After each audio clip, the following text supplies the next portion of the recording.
दोस्तों इस वीडियो में बात करेंगे कि पीसीएस द्वारा जो एसडीएम बनते हैं उनके बारे में और एक आईएएस द्वारा एसडीएम बनते हैं उनके बारे में कि ये कैसे बनते हैं, इनके कार्य क्या होता है और उनका प्रमोशन किस पद तक होता है, यानी कि भविष्य में कौन सा अफसर सबसे बड़ा अधिकारी बनता है और उन्हें बर्खास्त कौन कर सकता है, सब कुछ इस वीडियो में जानेंगे।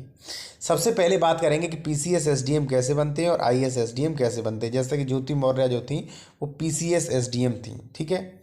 अब देखिए, पीसीएस एसडीएम वो होते हैं जो राज्य लोक सेवा आयोग जो परीक्षा कंडक्ट करवाता है उसे क्वालिफाई करके जो अच्छी रैंक लाते हैं वो एसडीएम बनते हैं, उन्हें कहते हैं पीसीएस एसडीएम, ठीक है। यानी कि प्रत्येक राज्य अपनी जो है ये परीक्षा करवाता है। जैसे मान लीजिए यूपी पीसीएस उत्तर प्रदेश, ठीक है। अब बिहार का होगा बीपीसीएस, ठीक है। एमपी का इसी प्रकार से, यानी कि प्रत्येक राज्य करवाते हैं कि भाई राज्य के कर्मचारी होते हैं और राज्य स्तर पर ही काम करते हैं, एक राज्य में दूसरे राज्य में नहीं जा सकते, ठीक है। अब अगर आपने यूपी पीसीएस क्वालिफाई किया या बिहार पीसीएस क्वालिफाई किया, ठीक है, अच्छी रैंक है तो आप बन जाएंगे एसडीएम। थोड़ा कम है तो आप बन सकते हैं तहसीलदार, फिर आपका प्रमोशन होकर एसडीएम, या मान लीजिए आप डीएसपी भी बन सकते हैं, ठीक है। तो ऐसे बनते हैं, पीसीएस क्वालिफाई करके अधिकारी बन जाते हैं। उसके बाद जो है एक होता है आईएएस।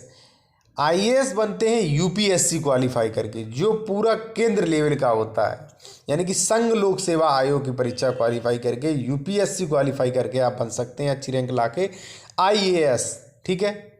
तो डायरेक्ट आप बनेंगे एसडीएम, ठीक है। तो मैंने आपको बताया पीसीएस एसडीएम कैसे बनते हैं और आईएएस के लिए कौन सी परीक्षा देते हैं।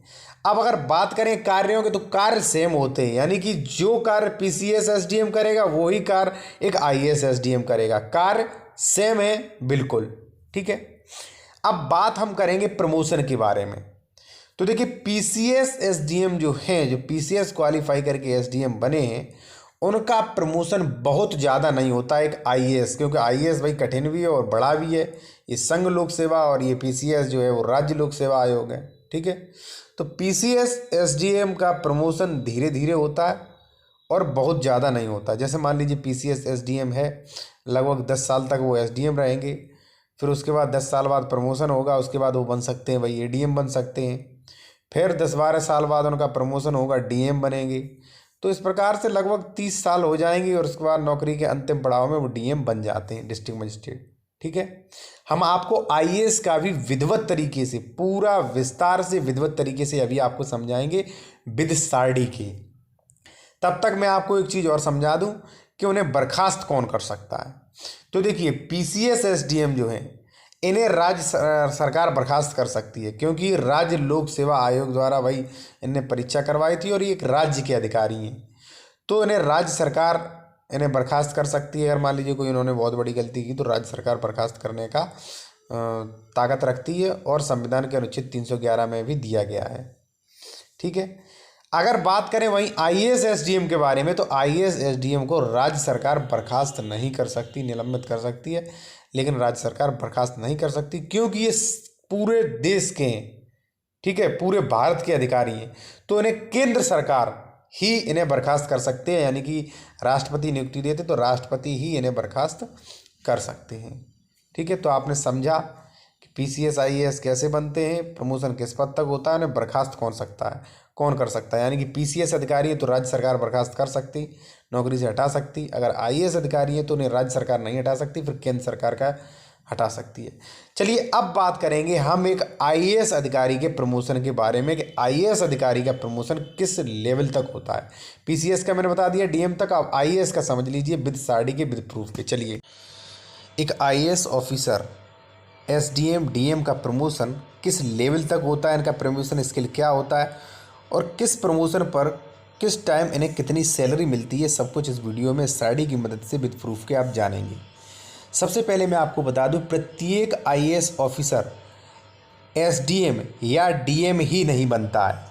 कुछ फील्ड में कार्य करते हैं वो एसडीएम डीएम एडीएम बनते हैं, कुछ राज्य सरकार के कार्यालय में काम करते हैं विशेष राज्य सरकार के लिए, कुछ केंद्र सरकार के कार्यालयों में विशेष केंद्र सरकार के लिए कार्य करते हैं। सभी आईएएस ऑफिसर ही होते हैं, लेकिन फील्ड बांट दिए गए हैं। कोई फील्ड में कार्य करेगा, कोई जो स्टेट गवर्नमेंट के अधीन कार्य करेगा, कोई इंडियन गवर्नमेंट के अधीन। वो सब कुछ समझाऊंगा कि किसका कब कितना प्रमोशन होगा, सैलरी।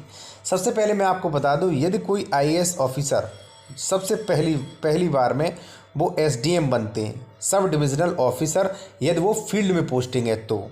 यदि स्टेट लेवल की पोस्टिंग है, स्टेट के अधीन पोस्टिंग है, तो वो बनेंगे उसी समय अंडर सेक्रेटरी, और केंद्र के अधीन बनेंगे असिस्टेंट सेक्रेटरी। वेतन सबका एक ही होता है, क्योंकि आईएएस ऑफिसर वेतन होगा 1,32,000 रुपये। फिर उनका प्रमोशन होकर बनते हैं एडिशनल डिस्ट्रिक्ट मजिस्ट्रेट, जिसे एडीएम कहते हैं। जो फील्ड में रहते हैं उनका प्रमोशन होकर वो एडीएम बनते हैं।